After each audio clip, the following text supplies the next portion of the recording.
Vamos a comenzar el día de hoy con las leyes didácticas de la Torá y las bendiciones que se encuentran en la Torá, pero que son como leyes, que son como mandamientos, como decretos. Cada semana estamos estudiando una porción de la Torá en cuanto a sus decretos y mandamientos, recordando cada semana también que la Torá es la constitución de nuestro pueblo Israel, es el manual de la organización de nuestro Estado, que no lo tenemos hoy físicamente, nos encontramos aislados, nos encontramos en congregaciones, pero en un futuro muy cercano tendremos un Estado con un gobernante, con un rey del linaje de David. Este es Yeshua, su nombre. Él descenderá del lugar donde está, cuidando, ministrando, monitoreando a todas las congregaciones que son de él, y nos sentimos también honrados, contentos de poder ser parte de ese servicio a nuestro rey, a nuestro amo Yeshua. Bendito sea él a través de nuestro Abba Yahweh, bendito también sea su nombre. El día de hoy vamos a estar estudiando lo que son las leyes didácticas, repito, y las bendiciones que se encuentran en la Torá. ¿Qué es una ley didáctica? Le puse de esta manera didáctica porque no encontré tal vez una mejor forma, pero didáctica es algo que nos puede ayudar a aprender, a memorizar, a captar algo, ¿no? Ahí los que tengan algún conocimiento, experiencia en la pedagogía pueden comprender la profundidad de esta palabra y sus aplicaciones. Pero vamos a remitir a esos mandamientos que se encuentran en la Torá, en la Escritura y en la ley, donde el Eterno te dice que repitas algo, que no olvides algo, que recuerdes, y dice, esto lo haces para recordar, para que no se te olvide, y eso es una manera de hacer un uso de la didáctica, ¿no? Por ejemplo, a los niños cuando le ponen una piolita en la mano derecha, para que sepan que esta manito es la derecha. Asimismo es los mandamientos que vamos a estar estudiando hoy. En su momento vemos nosotros en nuestros atuendos el tzitzit, que sirven de una manera didáctica al pueblo para que aprendamos a guardar estos mandamientos, y nos lleva a recordar la Torá, a recordar todo lo que el Eterno nos ha enseñado, porque somos personas que realmente necesitan constantemente recordar para no apartarnos de sus caminos. ¿Ok? Vamos iniciando. Vamos a empezar con Shema Israel. Shema Israel. Escucha Israel. Este es uno de los mandamientos que, por lo menos en la boca de Yeshua, cuando hacía función de profeta y de maestro, él dijo es el más importante de todos los mandamientos. Le preguntaron a él cuál era el mandamiento más importante de toda la Torá y él mencionó Shema Israel. Vamos a ver el contexto de esto y cuál es la palabra que encontramos aquí en Shema Israel, en la enseñanza y lo que debemos meditar. Verso 6 del capítulo 6 del libro de Deuteronomio. Esto es después o posterior en las escrituras al capítulo 5, donde se muestra los 10 mandamientos, el decálogo, las 10 palabras, la Torá, que fue pronunciada por la boca del Eterno y la escucharon todos los que estaban allí presentes. Las 12 tribus de Israel escucharon audiblemente la voz del Eterno entre un sonido de truenos y un sonido muy fuerte de shofar, y eso sí menciona allí que era shofar, dice. Supongo yo, los ángeles eran los que tocaban o hacían este sonido, pues posteriormente se nos enseña en Deuteronomio 32, y lo mencionan también los apóstoles y en otros libros que se consideran deuterocanónicos, que eran los ángeles quienes entregaron la Torá al pueblo de Israel.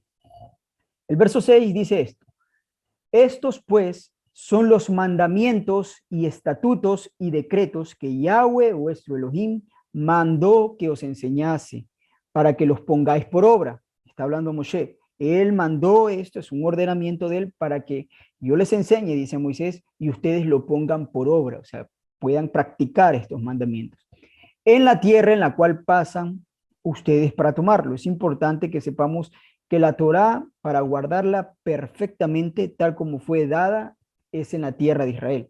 Por eso anhelamos la restauración del reino, porque la restauración del reino es en la tierra de Israel, con el rey del linaje de David, y podremos guardar la Torá de una manera perfecta. Hoy lo hacemos de la mejor manera que podemos, conforme a las circunstancias nos los permita, pero allí lo haremos de una manera perfecta, agradando al Eterno en todo y guardando la Torá de una manera sin error, de una manera donde nada falte, porque Yeshua es el que estará a la cabeza de Israel viendo que todo esto se cumpla.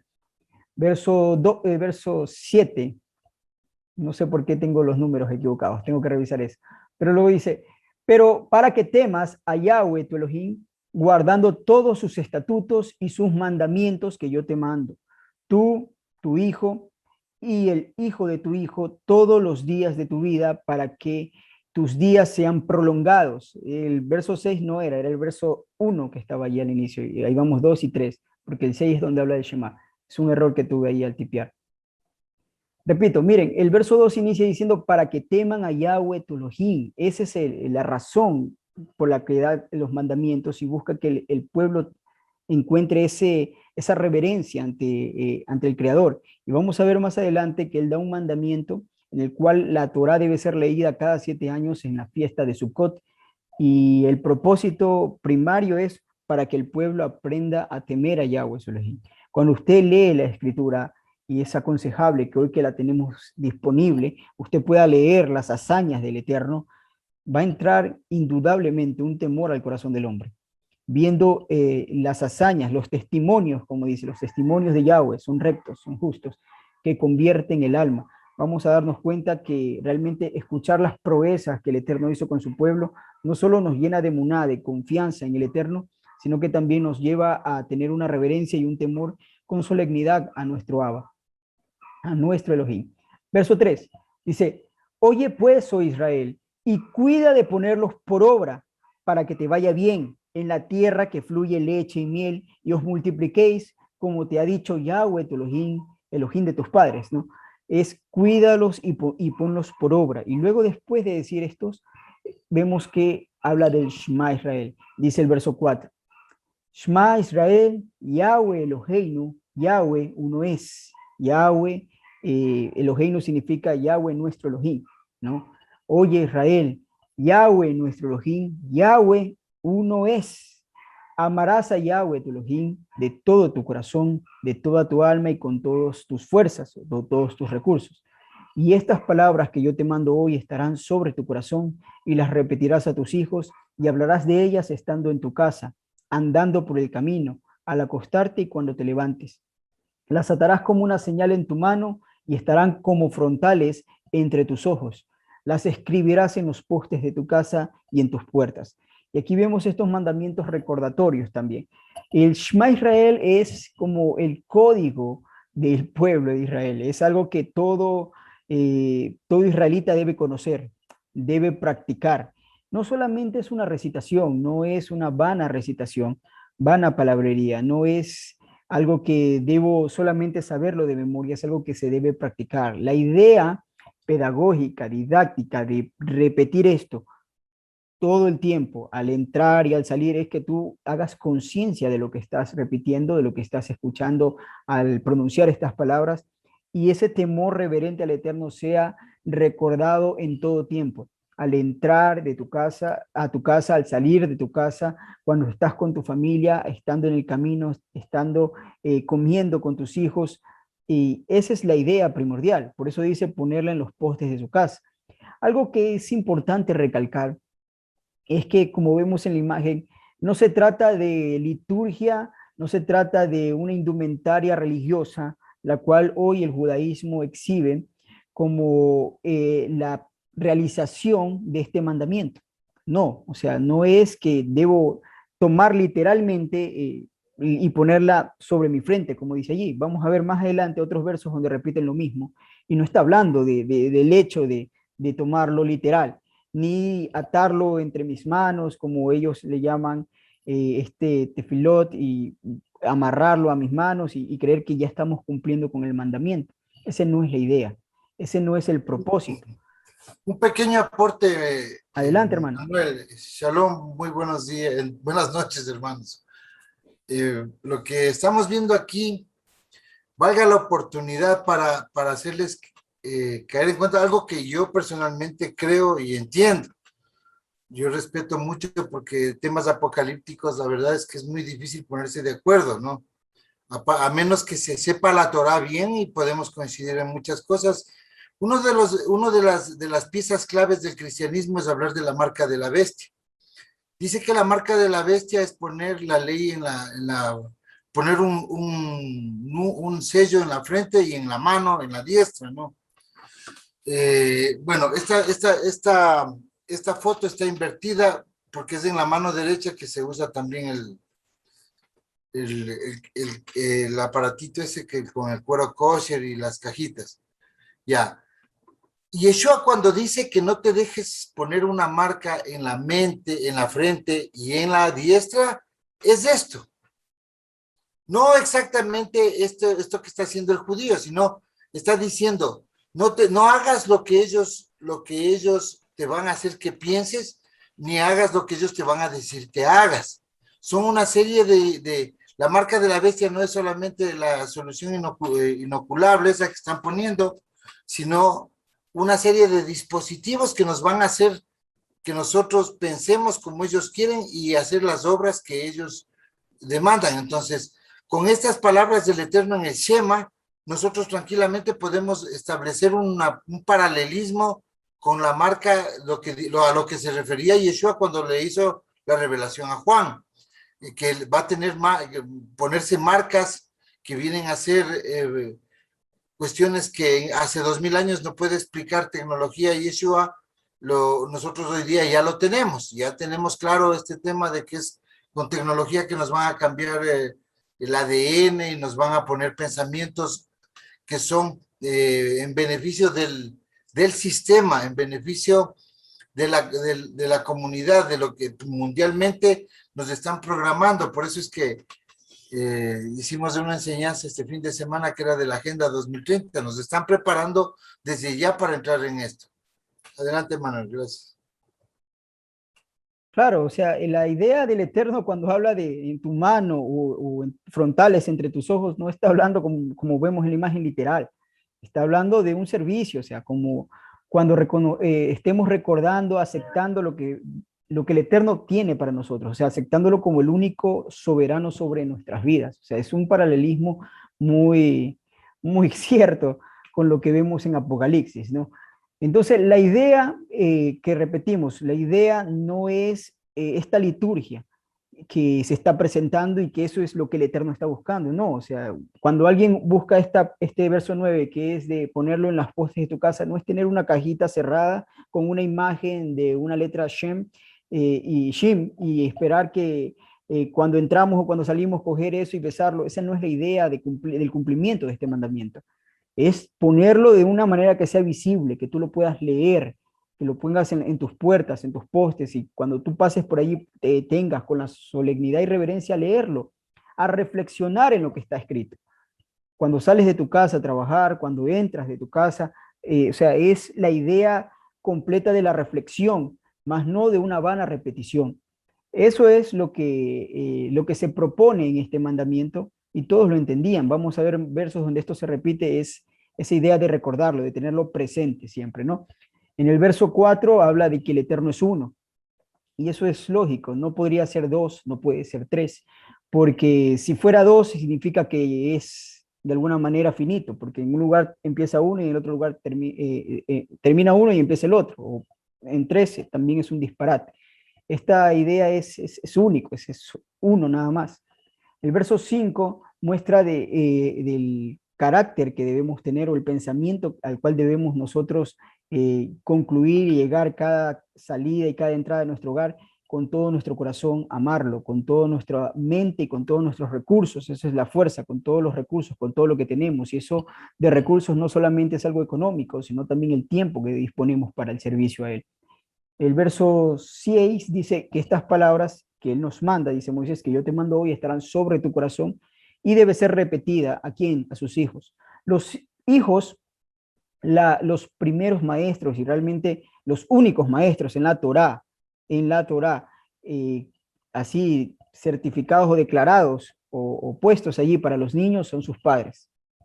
Alguien más puede hacer de maestro, está bien cuando hacen las escuelitas donde viene un maestro, una maestra está enseñando a los niños, eso es perfecto, pero debemos entender que es, de acuerdo a la Torá, el plan A es que los padres enseñen a sus hijos, porque esto es una señal de pueblo, o sea, por eso siempre fracasará ese sistema donde entregan a los hijos a que otros los eduquen, y en cuestiones de la escritura, de la Torá, eso no tiene efecto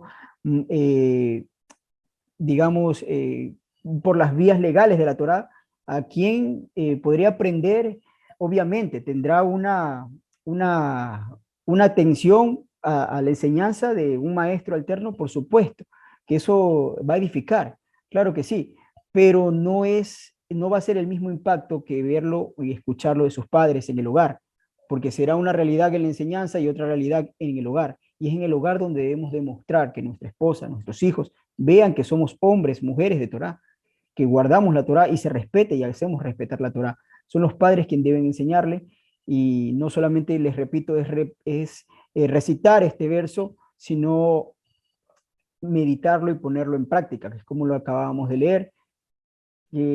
Decían los versos anteriores, ponerlo en práctica, ¿no? Esta fracción que vamos a leer ahora es sacada del tratado Tamit, de cómo hacían la recitación del Shema en el templo, ¿no?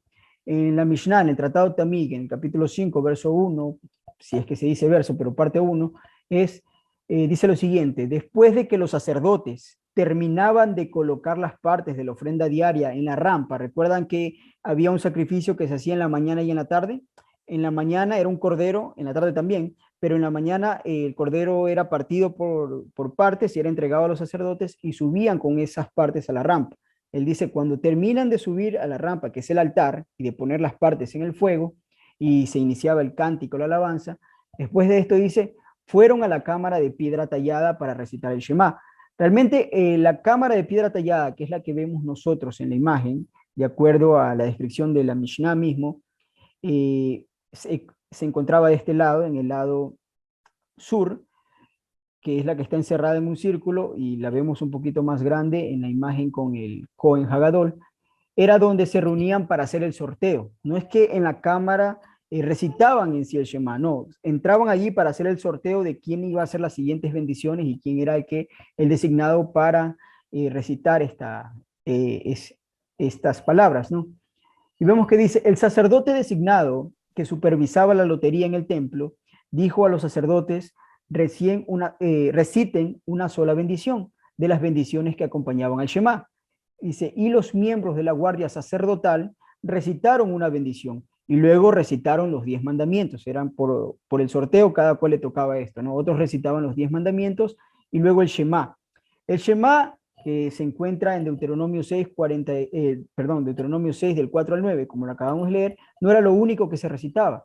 También se recitaba la parte de Deuteronomio 11, del 13 al 21, y la parte de Números 15, que está hablando de los Tzitziot, el 15, 37 al 41, era lo que se recitaba frente al pueblo en el templo, mientras estaba consumiendo el sacrificio continuo. Después del cántico de la alabanza, hacían estas recitaciones que también iban acompañadas de música en vivo, ¿no? Pero eran los sacerdotes quienes se encargaban de recitar este rezo, estas palabras de la Torá, ¿no? Para que el pueblo pueda recordar. Y esto era diario, ¿no? Esto era diario. Lo hacían también tanto en la mañana como en la tarde. Además, bendijeron con el pueblo 3 bendiciones. Estas bendiciones fueron verdaderas y firmes, dice. Y las bendiciones de la redención recitadas después del Shema, y las bendiciones del servicio del templo, que también es una bendición recitada en la oración de la Amidá.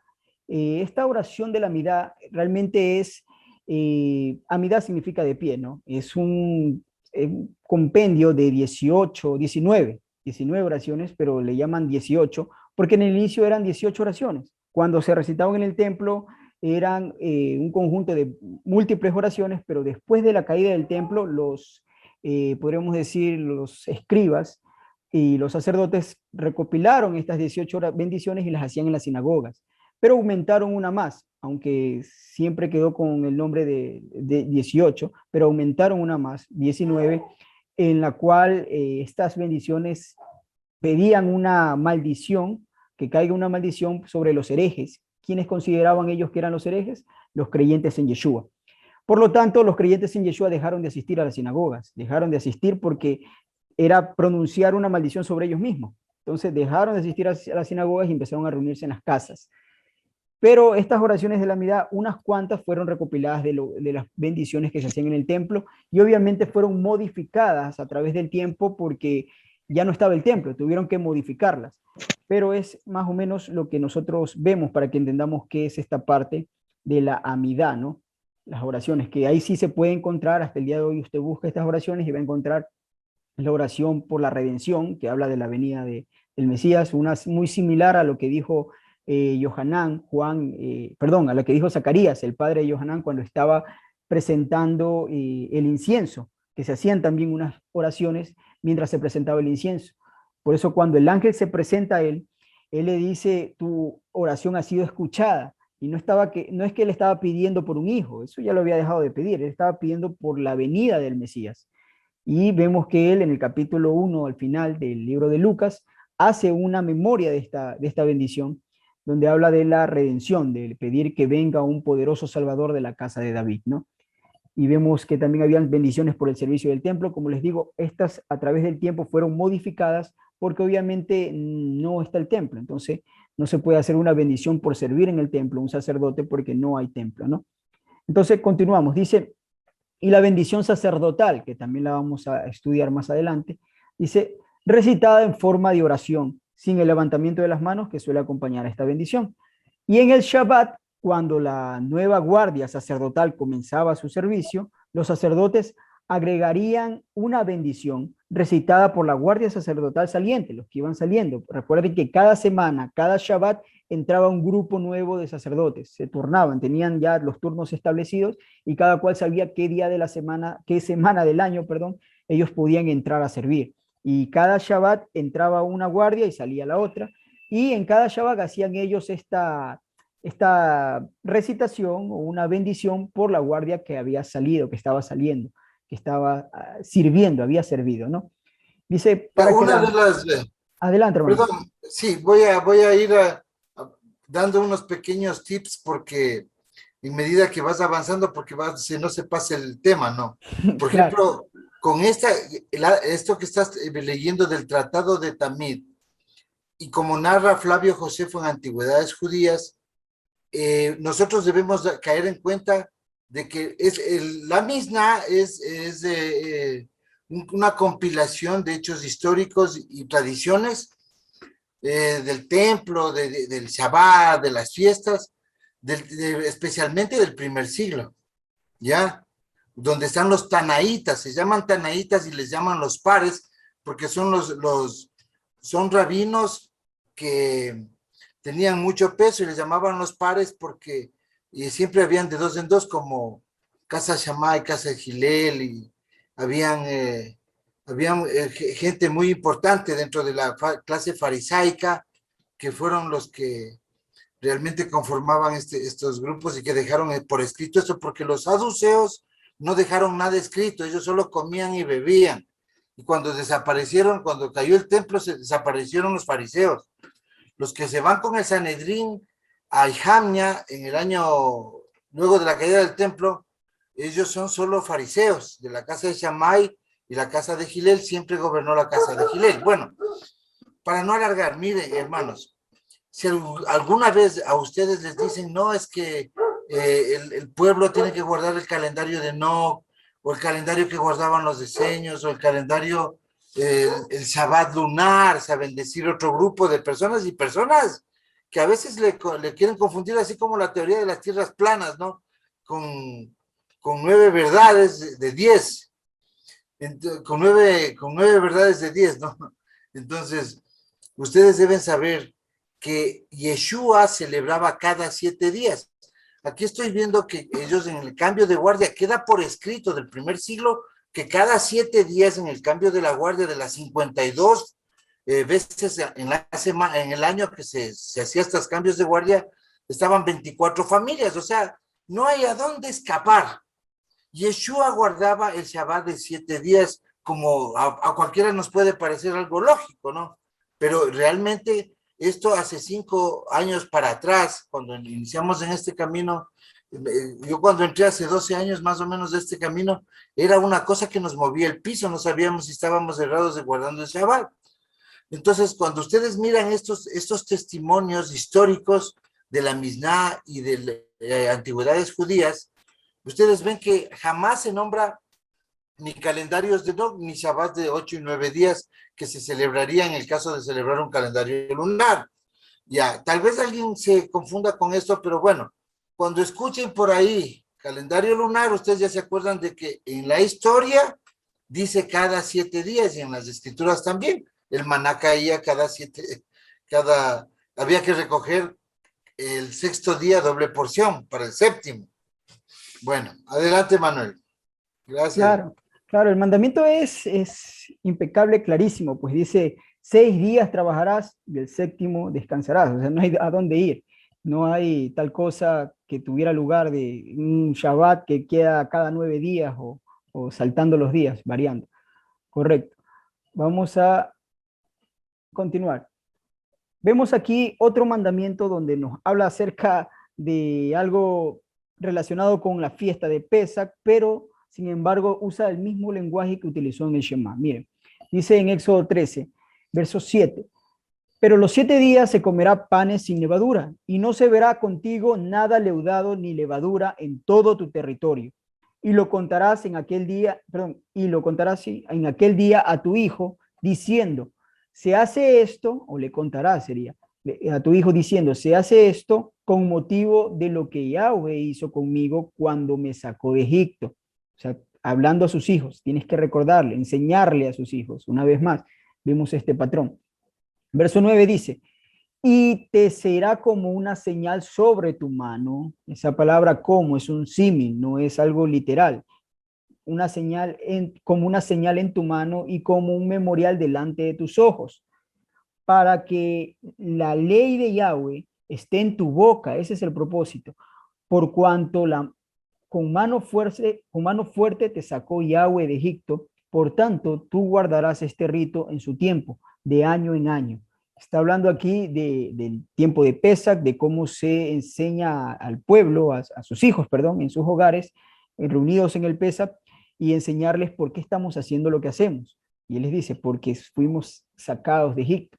Llegará el tiempo donde nos tocará contar a esta generación que está llegando también de cómo era nuestra vida antes del reino de Yeshua y cómo es ahora, y verle y decirle, bueno, a ellos los sacó de casa de servidumbre, pero a nosotros nos sacó de un sistema totalmente corrupto y perverso, y todo lo que ustedes saben que las élites hacen a tal punto de crear pandemias, crear enfermedades para acabar con la población y cumplir su agenda. Entonces, todas esas cosas que en los ojos de los niños cuando escuchaban era algo terrible, mencionar estas cosas que los padres decían y la vida de libertad que ahora tenían porque sus padres nacieron siendo esclavos, es un recordatorio y dice, lo tendrás fijado como una señal en tu mano y como un memorial delante de tus ojos. Es un lenguaje que se utiliza para educar, para enseñar, mas no es literal. Una vez más, vemos que esto es así.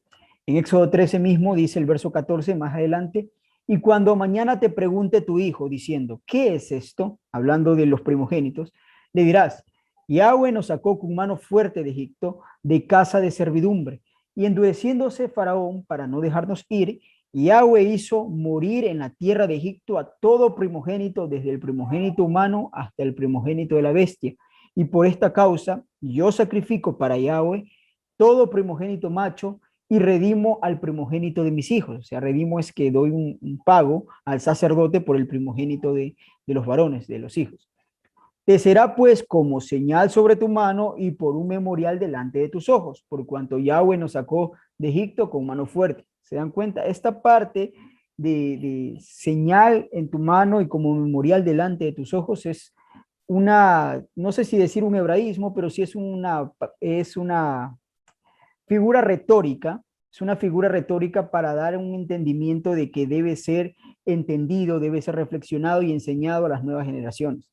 Lo mismo es con el Shema, lo que vimos con la fiesta de los panes sin levadura, y aquí con el primogénito es el mismo lenguaje y es la misma idea principal, enseñarlo a los hijos, educarlos en el temor de Yahweh, que ellos conozcan la historia de su pueblo, que no lo olviden. Por eso está esto ceremonial año a año, en su tiempo la celebrarán. Es algo que no se debe olvidar, porque aparte de ser una sombra profética, nos ayuda a nosotros como nación, como pueblo, aunque sea hoy en la diáspora, a que crezca ese temor al Eterno de ver las maravillas y las proezas que ha hecho con nuestros antepasados.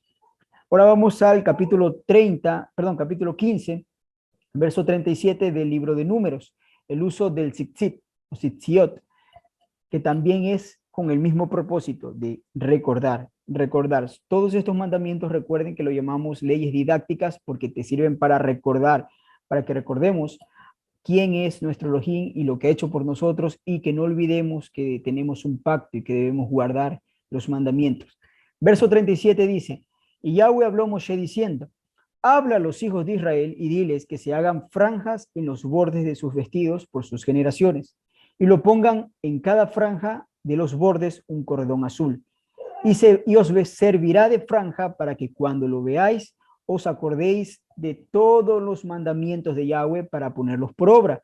Y no miraréis en pos de vuestros corazones y de vuestros ojos, y en pos de los cuales se prostituyan, para que, para que os acordéis y hagáis todos mis mandamientos, y sean santos a Yahweh, vuestro Elohim.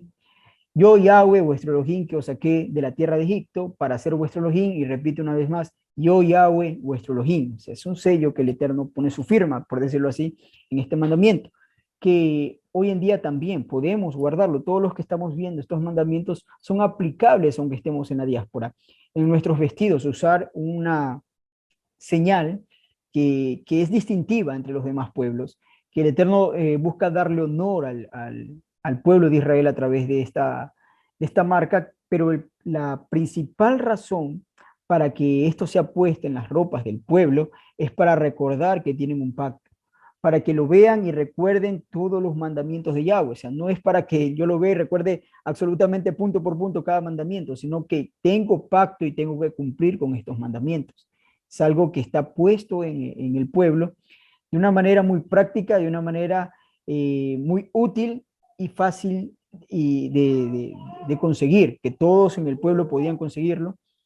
Y vemos que aparte de práctica, como les digo, es extremadamente útil porque te sirve para que en todo momento, en todo tiempo, como Yeshua mencionó, dijo, la carne es débil, tú puedas ver esto y recuerdes el pacto y la seriedad que tenemos delante del Eterno, el compromiso que tenemos delante del Eterno, porque llegará un momento como a Pedro que le dijo Yeshua, has sido llamado para zarandearte, o sea, el enemigo te ha buscado para zarandearte, ha pedido para zarandear, y todos vamos a encontrarnos en cualquier momento un punto en el cual seríamos probados, en el cual seremos tentados a algo, a quebrantar un mandamiento, al cual seremos tentados tal vez a buscar por nuestro bienestar, que puede ser lo más seguro que veamos, pero es contrario al mandamiento que tengo que cumplir.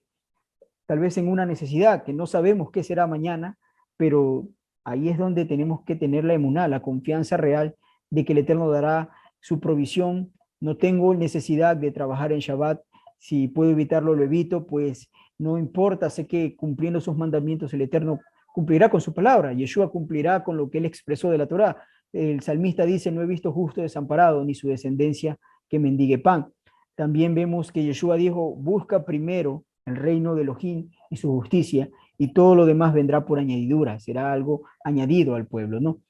Entonces, busquemos cumplir la Torá, es la exhortación que se nos da con este mandamiento, que cada vez que lo veamos, evitemos que nuestra mirada, nuestro corazón se vaya en pos de una idolatría, de ir detrás de algo que es contrario al mandamiento del Eterno, pues nos recuerda que el color azul era similar al trono de Elohim cuando se manifiesta en el libro de Éxodo, en el capítulo 24, que decía que el piso donde estaban reunidos Moisés, Aarón y los 70 ancianos, el piso donde se presentó el Eterno al pueblo y a esta comitiva de Israel en ese momento, dice que era como de un azul semejante al cielo cuando está más claro, y hablaba de semejante al zafiro, ¿no?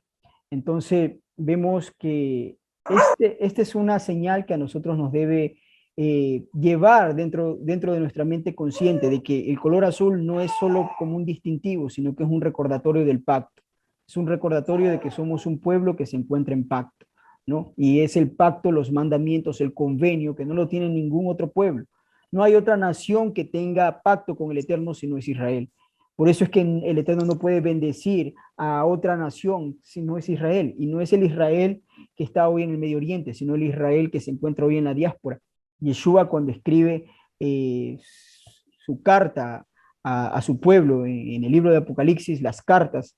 Él escribe a congregaciones porque ese era digamos, el sistema que se encontraría al final de los tiempos en congregaciones. Y escribe a Esmirna, a Tiatira, a Pérgamo, porque es como se hallarían al final de los tiempos también. En ese tiempo se encontraban así, fuera de la tierra de Israel, en el exilio, y hoy también estamos en congregaciones. El pueblo no ha sido restaurado aún, no existe tal realidad ficticia en la que Israel fue reconstruida en el 48, que ese es el pueblo, perdón, ese es el gobierno que levantó el Eterno. No es así. Esa es la tierra del Eterno, que allí hay pueblo del Eterno también, como lo hay en todas las naciones, pues la profecía dice que al final de los tiempos serán llamados de en medio de todas las naciones, y esa es la misión del Mesías, ¿no? Ir y rescatar a su pueblo, llamar a su pueblo y despertarlo en medio de las naciones.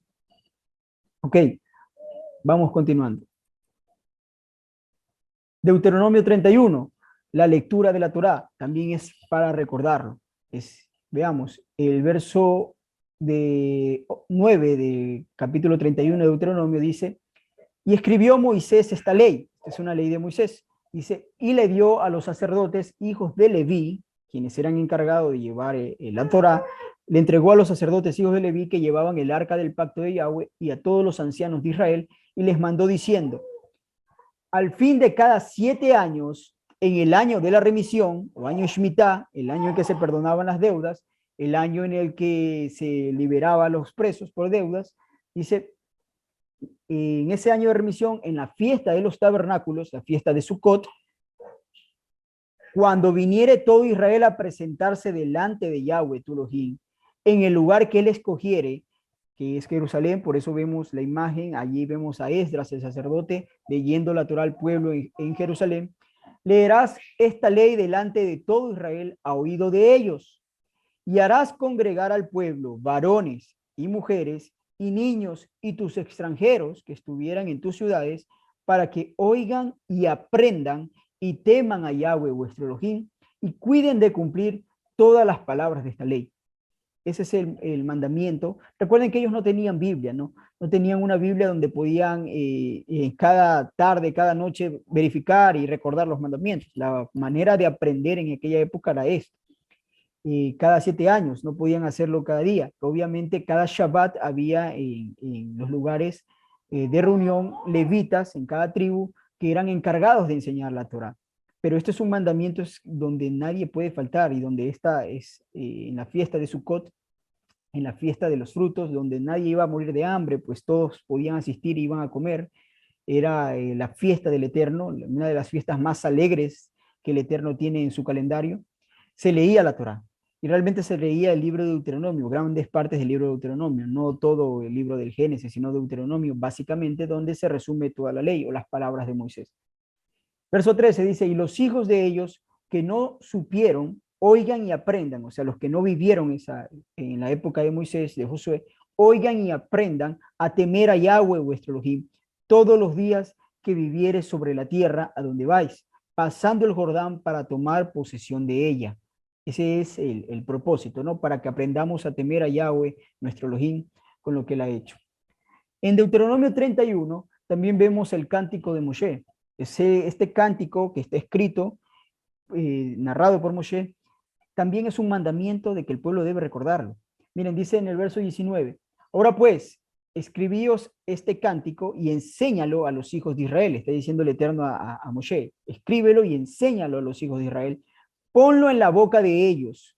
O sea, hazlos cantar esto, que ellos canten, porque la alabanza, si ustedes se dan cuenta, en los libros de los salmos, son didácticas también. Es para que cuando usted esté cantando, usted entienda lo que está diciendo y medite y reflexione. Cuando nosotros nos acercamos a cantar, no es la idea de repetir nada más la letra que estamos viendo. Si estamos cantando el Eterno, es que hagamos un tiempo de reflexión. Sé que puede ser por el momento, la alegría, que solo repitamos y nos gocemos, pero la idea del Eterno principal es que las canciones, los salmos, los cánticos, los signos nos hagan reflexionar, nos hagan meditar. Usted lea los salmos y se va a dar cuenta cómo se presenta la, la, el poder y los atributos del Eterno en esos salmos. Y esa exaltación completa al Eterno. Adelante, hermano. Un aporte, ¿no? tocando el cántico de Moshe. Si ustedes ven el cántico de Moshe, es toda la historia del pueblo, hasta lo que no ha sucedido todavía. Ahí en ese cántico de Moshe, si es que alguna iglesia quiere cantar el cántico de Moshe, ustedes le dicen que ahí dice que él va a perdonar a Israel. Y termina con, y Yahweh reina por siempre y para siempre con el milenio, ¿no? Ahí no hay iglesias, ahí habla de que se perdieron, pero se vuelven vuelven a misericordia, el Eterno vuelve a tener misericordia y acaba con felicidad. O sea, es el cántico profético.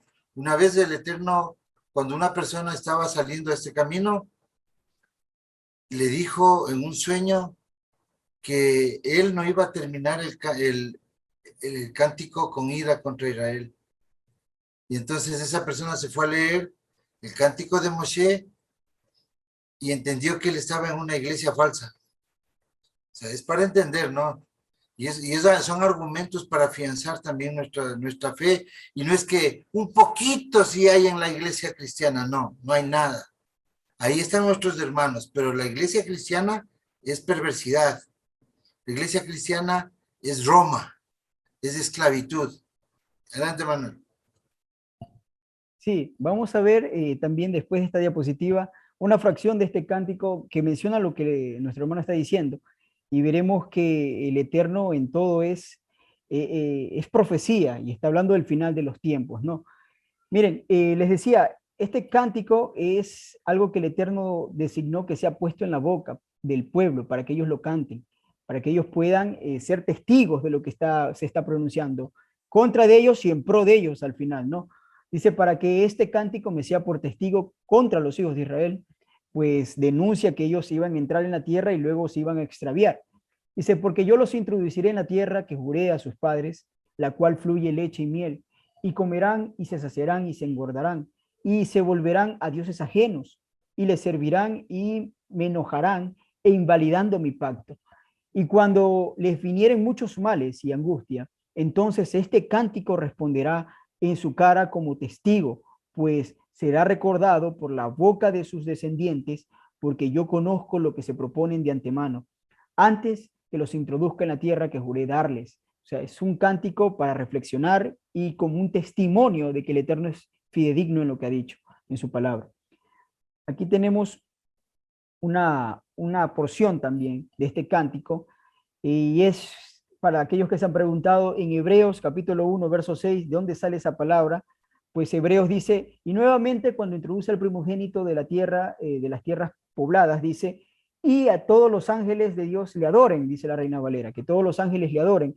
Y bueno, y alguien dice, ¿dónde se encuentra eso en la profecía? No hay un salmo ni en la Torá donde diga eso.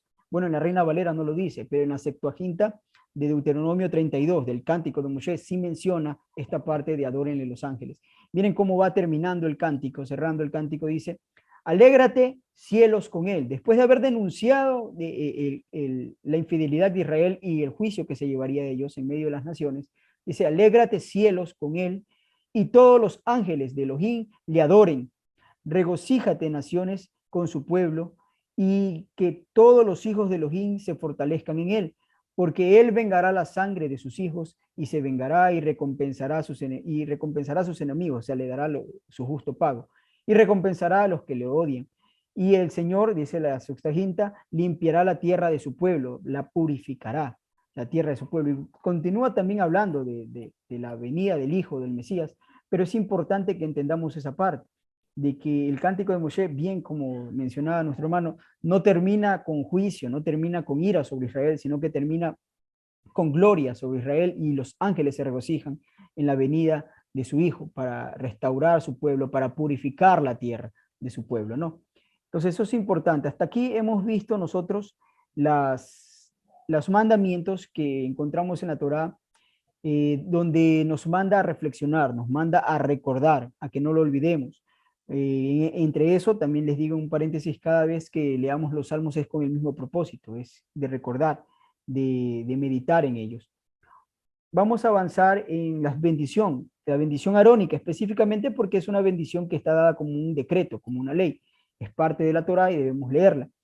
Dice el verso 22 de número 6, Yahweh habló a Moshe diciendo, habla a Aarón y a sus hijos y diles, así bendecirán a los hijos de Israel diciendo, miren, démonos cuenta que le está diciendo el Eterno a Moisés. ¿Y cuál es la orden que le dice? Dile a Aarón y a sus hijos, o sea, netamente linaje sacerdotal, netamente sacerdotes. Les dice, así bendecirás a los hijos de Israel diciendo, ¿cuál es el propósito de esto? Bendecir al pueblo de Israel. Aquí nos damos cuenta que esta bendición no puede ser aplicada sobre una nación pagana, no puede ser aplicada sobre un hombre o una mujer que no está en pacto con el Eterno, que no tiene pacto en la Torá, sino por hombres del linaje de Aarón que ejercen esto sobre el pueblo de Israel, sobre aquellos que están en pacto. No podemos usar esta bendición que vamos a leer como un amuleto, como una frase mágica que yo a lo mejor digo, mis hijos no quieren saber nada de la Torá, pero voy a poner mis manos sobre ellos y voy a pronunciar esta oración en mi bar. No podemos hacer eso. O sea, eso no es legítimo ante las coordenadas que nos está dando de cómo debemos llevar esta bendición, de cómo se debe tratar legalmente en la Torá. No se debe hacer así. También algo que quiero mencionar es que las mujeres, o sea, con todo el respeto, no es acorde que ellas lleven esta bendición o la pronuncien, porque está dada para Aarón y Benei Israel, no Bat, Benei, los varones, los hijos de Aarón, que son los que portan el linaje sacerdotal y quienes pueden ministrar. O sea, en otras palabras, se está diciendo para los sacerdotes. La bendición de Aarón, como vemos en la imagen, también se llama la bendición sacerdotal. Alguien puede ser hija, perdón, de Aarón directamente, pero eso no la vuelve un sacerdote. O sea, la vuelve de la familia sacerdotal, pero no puede ejercer como sacerdote ni las funciones que son dadas al sacerdote. Pues aquí esta función de bendición sobre el pueblo es netamente para los Coanín, ¿no? Verso 24 dice, Yahweh te bendiga y te guarde, es como se inicia la oración. Yahweh haga resplandecer su rostro sobre ti y tenga de ti favor. Esta parte que se traduce en la Reina Valera como tenga de ti misericordia, ponga en ti misericordia, es realmente favor. Y favor, si usted busca allí la palabra en el original hebreo, está hablando de favor en juicio, o sea, que en un juicio emite un veredicto favorable a tu nombre, ¿no? Que falla a favor tuyo, eso es lo que está diciendo, ¿no? Dice que Yahweh haga resplandecer su rostro sobre ti y tenga de ti favor en el juicio. Y Yahweh alce sobre ti su rostro y ponga en ti shalom, ponga en ti paz. Esa es la bendición. Y miren cómo termina el verso 27. Y pondrán mi nombre sobre los hijos de Israel y yo los bendeciré. Esa es la condición. O sea, primero dice que pondrán su nombre. Para bendecir, para obtener la bendición, primero tienen que poner su nombre. Por eso no es conforme a la Torá, no es conforme a la Torá que alguien coja esta bendición, que aunque sea alguien llamado por revelación del linaje de Aarón, del linaje levítico, del linaje sacerdotal, y sea autorizado para hacer esto, pero venga y diga Adonai o Hashem, que sería mucho peor. O sea, no existe esta idea de bendición arónica donde se sustituye el nombre, porque el propósito principal de aplicar esta oración sobre los hijos de Israel, sobre su pueblo, es pongas mi nombre en ellos, sobre ellos. O sea, es necesario pronunciar el nombre cuando el Eterno ha autorizado, ha certificado a alguien, por revelación les digo, hoy es la única manera de saberlo dentro del pueblo. Si por revelación el Eterno ha levantado a alguien y ha dado las credenciales justas para hacer esto, pues es el nombre del Eterno que lo haga. Por eso les puedo mencionar que aquellos de los que en Israel se llaman de linaje sacerdotal, de linaje levítico, aquellos que se encuentran en el instituto del templo, que se consideran Kohanim, de los cuales muchos de ellos ciertamente son Kohanim, otros no lo son, también hay muchos de ellos que no lo son, pero cuando hacen esta bendición en el Cotel y en el Muro de los Lamentos, y mencionan a Adonai, y de ahí se remite más allá a, a los que se encuentran creyentes en Yeshua, en raíces hebreas, a maestros que tienen esta autoridad o se sienten con esta autoridad por revelación también del Eterno, de pertenecer a este linaje especial, y empiezan a decir Adonai o empiezan a decir Hashem, no es válido. Delante de la Torah es lo que estamos viendo, no es válido. Ya vamos a ver realmente la razón principal por la que se usa esta palabra Adonai. El libro del Tratado Tamik lo menciona en la Mishnah. Menciona por qué utilizan Adonai, pero no es válido, porque estamos viendo que, de acuerdo a la Torá vale más que la tradición. La Torá vale mucho más que la tradición, y eso es algo que tenemos que tener como un decreto importante, porque el judaísmo al día de hoy lo que hace es poner la tradición por encima de la Torá, y eso es algo que deja en tragedia a cualquiera que quiera aprender la sana enseñanza de Yeshua, porque lo De pongo en hecho, contra de eso. dice el Talmud que, que un rabino, para un rabino para el Eterno es más exaltado saber el Talmud que saber la Torá. Es más meritorio. Ellos han puesto eso y eso creen, y eso siguen, ellos siguen sus mandamientos. Ya, ¿qué es lo que estamos viendo en esta bendición, hermanos? ¿Por qué no la puede hacer cualquier persona? Porque es una bendición de intercesión, pues, y solo la intercesión está recae sobre los sacerdotes. O sea, cuando dice, habla a los hijos de Aarón, que les diga al pueblo, está haciendo la labor sacerdotal, es una bendición sacerdotal. Hoy día existen muchas congregaciones donde, casi en todas, dicen esto, inclusive padres a hijos les mandan con la bendición arónica y de una manera muy inocente, también no se puede hacer. Si nosotros lo hacemos realmente con toda la humildad y la modestia, es porque el Eterno ha revelado, porque en nuestro ministerio realmente el Eterno comenzó a levantarnos a nosotros mismos con estas cosas.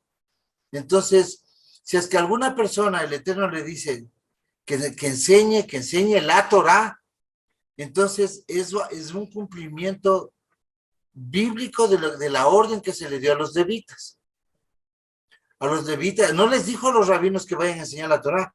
Es un accidente del segundo siglo que los rabinos están enseñando la Torah y que nacen las casas farisaicas.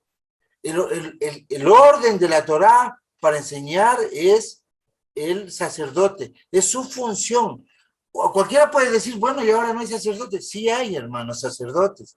Están en medio de nosotros. Sacerdotes son los que se levantaron en este camino. Solo el Eterno sabe y hay muchas personas a quien el Eterno les dijo que esas personas podrían hacer esto. Los primeros que se levantan al final de los tiempos de los Zaharit Hayamim, según el libro de Apocalipsis, son los 144,000. Se levantan a la restauración. Ya vimos que hasta los pasos de los cometas coincidencialmente no fue. En 1995, en 96 y 97, el cometa Hayakatake, el cometa Halley también, hicieron un paso astronómico que marcó el regreso del pueblo. Y desde ahí empezó la gente a entender, y nosotros también estamos en ese proceso, y el Eterno comienza a levantar a su pueblo. ¿Y a quiénes levanta, según el libro de Apocalipsis? A unos 144,000 guerreros, 12,000 de cada tribu. No necesitan saber ellos, pero por el patrón bíblico que estamos viendo, por el patrón repetitivo de las sombras proféticas, que es con lo que nos hemos habituado a leer la escritura, vemos que cuando vienen del exilio siempre se levantaron los levitas para llevar otra vez la instrucción al pueblo, porque es su misión, es su naturaleza la de los levitas. Desde el becerro de oro ellos fueron nominados para hacer esta labor al pueblo. Hoy no puede ser la excepción. No puede ser que el Eterno esté confundido. Él sí sabe quiénes somos cada uno. Entonces, cuando ustedes vean que una persona está haciendo la bendición arónica, si usted hace la bendición arónica, nadie le va a pedir cuentas de que por qué la hace. Respetamos que usted tenga una revelación. Yeshua dice que le va a dar a cada uno un nombre en una piedra, o su nombre va a ser una piedra, va a ser un pilar, como fue Kefa en el conocimiento del Mashiach, que dice, tú ya no eres Simeón, tú eres Kefa, le cambia el nombre. Entonces, eso pasó también con nosotros. A muchos de los hermanos nos ha cambiado el nombre, y con el nombre también viene una tribu, porque al final del milenio tenemos que entrar por una de las puertas de la Nueva Jerusalén. Entonces, hoy se vuelve a repetir el mismo patrón. Alguien puede decir que egoísta, que egocéntrico, ¿no? O sea, eh, o queriendo quitar esta bendición de buen corazón que le pueden hacer a mucha gente. No, esto es un efecto legal, esto no puede violentarse. Si es que a nosotros el Eterno nos dio esa revelación, haga esto. Si a usted le dio esa revelación de que puede hacer esto, hágalo. Pero es bajo su responsabilidad. Y con el Eterno no se juega. Y todo tiene que ser por más de dos o más testigos. No es que, no, anoche soñé que yo era el príncipe de Israel. No, no importa su sueño. Importa cómo el Eterno le reveló a cada uno de los hermanos quién es usted para poder hacer esto. Porque así funciona esto. Esto no es una desbandada, esto es la Torá. Estas son reglas del cielo. Estas cosas tienen que ir en concordancia, en orden y con el mismo patrón, no cambiar. Todo el mismo patrón, todo sigue el mismo patrón. Si algo cambia, entonces ahí nació la iglesia. Nosotros somos el pueblo, somos los mismos. Siguen los levitas, están aquí levitas, que ustedes no les vean con ese traje. Ustedes les pueden ver a veces hasta como unas personas para sus ojos hasta pecadoras pueden ser, pero es del pueblo del Eterno. Y puede ser que alguien esté hasta mal, pero el Eterno respeta la investidura y la orden. La orden. Una de las revelaciones cuando salimos de este camino con los hermanos que originalmente despertamos, fue que nos dijo, esta profesión, la que hacíamos Marcelo y yo de ser predicadores, no le di a la iglesia cristiana. Es impactante siendo predicador, que luego entendimos cuando teníamos que salir, que no es para la iglesia la profesión de predicar, de difundir, de cuidar, de interceder, de bendecir a través de su clamor. El Eterno bendice porque es un orden legal establecido. Que en la Keilah se levanta un hermano y hace la bendición arónica, sí, ok. El encargado de la Keilah debe saber la revelación que tiene el hermano. Y si es que ustedes no lo sabían hasta hoy, no lo vayan a hacer con sus hijos ni con nadie, porque ustedes no son sacerdotes, menos si somos mujeres, porque el orden sacerdotal es solo para varones.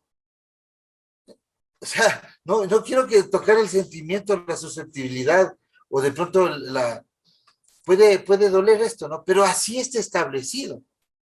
Así está establecido. Hay cosas que las mujeres también hacen mejor que los hombres, pero ellas tienen su rol y nosotros tenemos un rol y el rol profético no solamente está relacionado a reglas que se le ocurrieron al Eterno, no, es parte del proceso de la tribu más depurada en genealogía, en pureza, en linaje, es la tribu de Leví. Por eso es que probablemente Miriam mismo, probablemente, no digo que así sea, puede ser que ella sea de la línea de Leví, y por eso es que a Noé se le dice que era perfecto en sus generaciones, no le está diciendo que era un gran hombre, aunque en otra parte sí exalta a Noé, a Daniel, pero le está diciendo que era perfecto en su genealogía, en su linaje, o sea, era un hombre sin corrupción, de una hibridación, sin mezcla con la simiente de Caín. Entonces, cuando coge a los levitas, les da unas órdenes exclusivas solo para ellos, de que el sacerdote, sumo sacerdote, como era permisible tener otras esposas, él solo debe tener una. De que los hijos de los levitas no pueden casarse con otras personas, y si se casan las mujeres con otras personas que no sean de Leví, pierden la línea levítica. Y si es que se divorcian, vuelven a la línea levítica. No está diciendo que es malo, sino que está cuidando el orden del linaje. Es por eso que nosotros hoy no podemos jugar con esto. Esto es muy serio. Cuando ustedes le ven a un hermano imponiendo manos, le ven a Nicolás, a alguien no le puede gustar, pero él viene de algo que él tiene su propia experiencia, confirmado con su hijo. O sea, no podemos decir que esto sea porque a nosotros nos guste, nos agrade, o que hicimos méritos. No, esto es por los méritos de Yeshua. Nosotros no hemos hecho nada para hacer esto, pero tenemos que hacerlo y hacerlo bien. Para eso hicimos esto, para eso el Eterno levantó un grupo de personas y del cual ya somos muchos, y han pasado muchos, y hemos sonado en muchos países, hemos llevado lo poquito que nos dio el Eterno, o lo mucho lo dimos, los talentos que nos dio el Eterno los entregamos. A veces no se confía, no se cree, hay mucha información, mucha desinformación, pero nosotros solo dimos como lo entendimos. Eso es. Adelante, Manuel. No sé si me alargué un poquito, pero creo que era No, necesario no, no, está ver muy esto. bien. Gracias, hermano. Muchas gracias. Es que es importante que reconozcamos que la Torá es como es y no podemos cambiarla y no se debería. No hay emociones, no hay sentimentalismo, pero hay que guardarla como está, ¿no? O sea, esto no es, como dice la Torá mismo, no es como el que, por el que quiere ni el que corre, sino del que el Eterno escoge. Y eso es por linaje. El Eterno escogió al linaje de Leví y son ellos los que están encargados de hacer esta labor. Por eso es que cuando empieza este tiempo de restauración, los primeros en levantarse, tanto por patrón como por legalidad de la Torá, son los levitas para restaurar al pueblo. Los primeros que se levantan a enseñar, se levantaron en ese tiempo a enseñar, eran los levitas. En la época de Esdras era lo mismo. Cada vez que había, usted miren en la escritura, en la narración, va a ver que siempre que había, si se puede llamar un avivamiento o una confirmación de volver el pueblo al corazón del Eterno, volverse con todo su corazón al Eterno, usted se va a dar cuenta que siempre estaban a la cabeza los levitas. Siempre, en toda ocasión, siempre estaban allí porque ese es el patrón que el Eterno levantó. El Eterno, si lo certificó a ellos para iniciar la labor de enseñanza a su pueblo, de instrucción a su pueblo, no va a levantar a Isaacar o a Zabulón para que hagan esto cuando él ya escogió este linaje, ¿no? Entonces lo mismo ocurre con la bendición arónica. En el primer punto lo que vimos era que es importante el nombre, aquellos a quienes el Eterno ha dado la revelación y la certificación, y en segundo lugar, como lo mencionamos, tiene que ser a los hijos de Israel. No se puede hacer esta bendición sobre nadie más que nos pertenezca al pacto del Eterno, hijo de Israel, del linaje de Abraham, ¿no? Y entonces ahí sí se cumple la parte que dice, y yo los bendeciré, y yo los bendeciré, ¿ok? Vamos a leer algo del Tratado Tamid de cómo se hacía también esta bendición en el templo y cómo se hacía este servicio en el templo. Miren, en el Tratado Tamid, en la Mishnah, en la parte 7, la sección 7, dice, después de que los sacerdotes terminaban de sacrificar la ofrenda diaria de la mañana, o sea, esta vez ya que se terminaba de consumir en el fuego, se terminaba el cántico, después ya habían hecho la recitación del Shema, y dice, podrá entrar en el santuario, perdón, podría entrar en el santuario, perdón, me equivoqué, en ocasiones, cuando el sumo sacerdote podría entrar en el santuario a postrarse a sí mismo, él entraría antes que los otros sacerdotes, porque ¿cuál era la función que se hacía? Después de que se hacía este sacrificio, los sacerdotes que estaban ministrando entraban en el santuario, subían los 12 escalones y entraban a donde estaba en la mesa de los panes, estaba la menorá, estaba también enfrente el altar de incienso y detrás de la cortina se esperaba que estuviera el arca, por lo menos así estuvo en el primer templo. Pero ellos entraban a postrarse y a adorar. Los sacerdotes entraban, el pueblo estaba todavía en su lugar, estaba atrás, pero los sacerdotes entraban. El sumo sacerdote, si se encontraba allí, él entraba primero. Y miren la normativa que tenían para el sumo sacerdote. Cuando el sumo sacerdote entra en el santuario, tras tres sacerdotes le sostenían para ayudarlos, estaban allí para apoyarlo y a fin de distinguir el servicio del sumo sacerdote. Miren el honor que les daban, habían tres personas allí asistiéndole para que se distinga que ese era el sumo sacerdote y el servicio que se le estaba dando, porque los otros entraban sin asistencia. De los otros sacerdotes que ingresaban en el santuario, había una distinción en la forma o en el protocolo de ingreso del sumo sacerdote al santuario después de la ofrenda de Tamit, la ofrenda de la mañana, la ofrenda continua. Y una vez que el sacerdote designado escuchó, o sea, el sacerdote designado que estaba detrás, afuera del santuario, escuchó el sonido de los pies del sumo sacerdote producido por las campanas atadas a la parte interior de la túnica, supo que el sumo sacerdote estaba ya saliendo, ya se iba a retirar. Él tenía que estar pendiente a la puerta del santuario y entonces cuando escuchaba las campanadas de que se acercaba, era la vestimenta del sumo sacerdote saliendo junto a las tres personas que estaban asistiéndole. Él levanta la cortina para la salida del sumo sacerdote del santuario que había estado allí orando. y levanta la cortina suspendida en la abertura del santuario. Y ahora sí, dice la parte 2 de Mishnah 7. Después de que los sacerdotes salieron del santuario, llegaron y se pararon en los dos escaleras. Antes de llegar al santuario había dos escaleras. Estaba la plataforma donde se sacrificaba y estaba el altar, y frente al altar estaban dos escalones. Habían cada tres escalones, el tercer escalón era más largo, digamos, más amplio que los demás. Eran uno o dos escalones y el tercero era más amplio. Cuatro, cinco y el sexto era más amplio, así hasta llegar al 12, ¿no? Y dice, llegaron y se pararon en los dos escaleras delante del vestíbulo, como vemos en la imagen, de la entrada. Los primeros 5 sacerdotes estaban al lado sur de sus hermanos, los sacerdotes, que habían tomado los miembros de la ofrenda diaria, o sea, las partes del animal de la ofrenda diaria, y lo habían llevado al altar. Ellos se encontraban, esos 5, al lado sur. Y estos 5 sacerdotes tenían 5 vasos en sus manos. La canasta con las cenizas del altar interior estaba en las manos de un sacerdote. El cántaro de las cenizas del candelabro estaba en las manos del otro sacerdote. La cacerola del carbón estaba en la mano de un sacerdote, y el recipiente más pequeño y el cuenco que contenía el incienso estaba en manos de un sacerdote que había quemado el incienso. Y la cuchara y la tapa estaban en manos de un sacerdote. Y dice el amigo o el pariente del que quemó el incienso. Básicamente es el hermano, porque eran familia, ¿no?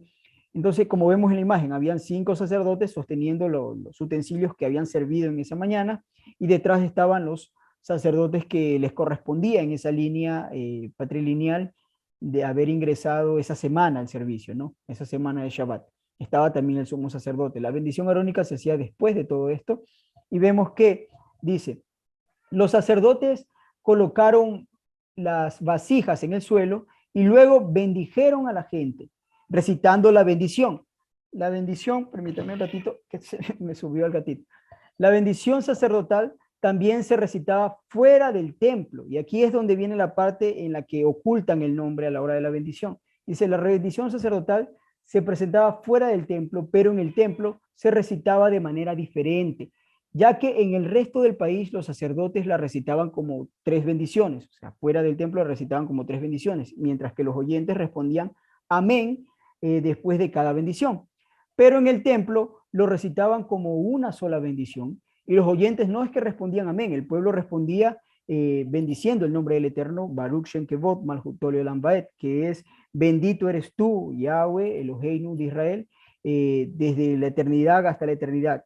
Y vemos que en el templo, miren esta parte al final, dice, en el templo los sacerdotes recitaban el nombre de Dios, dice allí, el nombre del Eterno, tal y como está escrito, con las letras Yud, Hei, Bat, Hei, tal como está escrito. Mientras que en el resto del país los sacerdotes recitaban el nombre de Elohim por su denominación Aleph, Dalef, Monja y Yod, que está hablando de Adonai, ¿no? Pues la Aleph, la Delta y Adonai. Eso es lo que está diciendo. Pero de aquí se toman ellos para decir que no lo pronuncian fuera del templo, o no deben pronunciar, y mencionan el nombre de Adonai. Esto es una tradición, y vamos a leer más adelante en la otra diapositiva, que claramente dice, esto es una halajá, todo esto que hacían es una halajá rabínica, pero el que sea una tradición, el que sea una halajá rabínica, o el que sea muy antigua, no lo pone por encima de la Torá. Habíamos visto la importancia de que, de acuerdo a las palabras del Eterno, a la Constitución y como está escrito en la ley, el efecto de la bendición viene porque se dé el nombre del Eterno sobre el pueblo en la bendición arónica. El nombre del Eterno sobre el pueblo. Es como pronunciar el nombre del Eterno sobre un pueblo que no es el del Eterno, no tiene efecto tampoco. No hay tal bendición porque está en cumplimiento, están en un incumplimiento de una de estas condiciones. Si el propósito es poner el nombre, Adonai no es el nombre del Eterno. Entonces, esta párrafo que vemos aquí en el Tratado también, le repito, por mucho que sea algo muy antiguo, porque sea un testimonio de que tal vez así se hacía allí en la época, no le da un carácter infalible, ni lo deja lejos de cometer un error. Es un error, es una tradición, no es mandamiento de la Torá. Y quienes toman este tipo de tradiciones solo porque lo encontraron aquí, o estudiamos esto, o ellos lo hacían de tal manera, No es la razón. Yeshua llegó en un tiempo, en una época en la que se hacía todo basado en las tradiciones y no basado en la Torá. Y empezó a enseñar a sus discípulos, así no lo hagan, se hace conforme está escrito. No se invalida el mandamiento con sus tradiciones, más bien se realza la verdad de la Torá porque esa es la que tiene validez y es como el Eterno ha establecido, ¿no? Entonces esto es importante que nosotros lo vayamos conociendo porque en algún momento puede que topemos con alguien y nos diga, no, es que mira, que en el templo se hacía así, así, y fuera del templo se hacía de esta manera, y por eso decimos de esta manera Adonai y no el nombre, no pronunciamos el nombre. Eso no es una validez, no es un justificativo, disculpen, no es un justificativo para cambiar el mandamiento. El mandamiento es claro y no se puede alterar. Es pon mi nombre sobre los hijos de Israel. Ok, vamos avanzando, miren. Dice aquí, además, en el resto del país, mientras se recitaba la bendición sacerdotal, los sacerdotes levantaban las manos frente a los hombros, o sea, levantaban las manos frente a los hombros. Dice, pero en el templo las levantaban por encima de la cabeza, por encima de su cabeza. Esta es una halajá, y eso realmente es como termina. Dice, esta es la halajá con respecto a todos los sacerdotes en el templo, en el tiempo de la bendición. Dice, excepto el sumo sacerdote que no levantaba las manos por encima de la placa frontal, por la idea de que si tenía la placa, pues no la levantaba encima de la placa porque estaba el nombre. Pero vuelvo y repito, aquí lo menciona, esta es la halajá respecto a los sacerdotes en el templo, es una halajá, es claro. Dice, y no levantaba las manos por encima de la placa frontal en su frente, ya que el nombre del Eterno está escrito en la placa frontal. Por eso vemos en la imagen que lo han pintado así. Adelante, hermano. Y estas imágenes ya son un poco modernas, ¿no? Claro. Ya, vamos, tenemos que aclarar algo porque la gente cuando mira dice, ya ves, ellos están con la pirámide Illuminati o sea, empiezan a ver la pirámide Illuminati haciendo los sacerdotes. Si le dejas de compartir pantalla un momentito, Manuelín, ya, quería enseñarles a los hermanos cómo es la bendición arónica. Ellos hacían así, no así. Eso de ahí ya es una adulteración del sionismo. Porque el sionismo busca siempre esto, la pirámide y las dos pirámides entrelazadas que vienen a ser un octaedro es la estrella de David, son figuras cabalísticas. Es así la bendición. ¿Qué es esto? Es la letra Shin. La letra Shin inclusive está dibujado en los montes de Israel, entre los tres montes en Jerusalén. Se dibuja esta letra, es la letra que dice el Shaddai, el todo suficiente, el todopoderoso. Es la letra que lo representa, ¿no?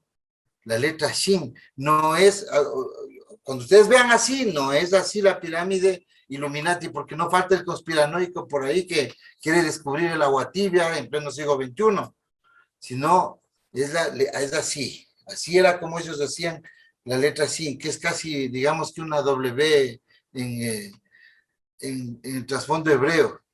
Adelante, Manuel. Claro, sí, es cierto, estas imágenes son modernas, son las que tiene el Instituto del Templo en Jerusalén y es financiado por el sionismo, ¿no? Desde luego. Vamos terminando. Terminamos con esto cerramos. Es solamente añadir esta parte para un conocimiento, ¿no? Que así cierra el tratado Tamit, que significa el tratado continuo, porque está hablando del sacrificio continuo, cómo se hacía este sacrificio, pero nos enseña mucho del templo, ¿no? Y quiero dejar esta imagen, este último texto, y con esto cerramos. Dice, la siguiente es la lista de cada salmo diario que los levitas recitaban en el templo. En el primer día de la semana recitaban el salmo que comenzaba con Salmo de David, de Yahweh es la tierra y su plenitud, el mundo y los que en él habitan, que es el Salmo 24. En el segundo día, ellos cantaban, el día de la semana, ¿no? El segundo día de la semana, ellos recitaban el salmo que comenzaba con un cántico, un salmo de los hijos de Coré, que es, grande es Yahweh y digno de ser alabado en la ciudad de Elohim, en el monte sagrado, y ese es el Salmo 48. En el día tercero recitaban el comienzo del salmo, el salmo de Asaf. Elohim está en la asamblea divina, entre sus jueces dicta sentencia, el salmo 82, se recitaba en el día tercero.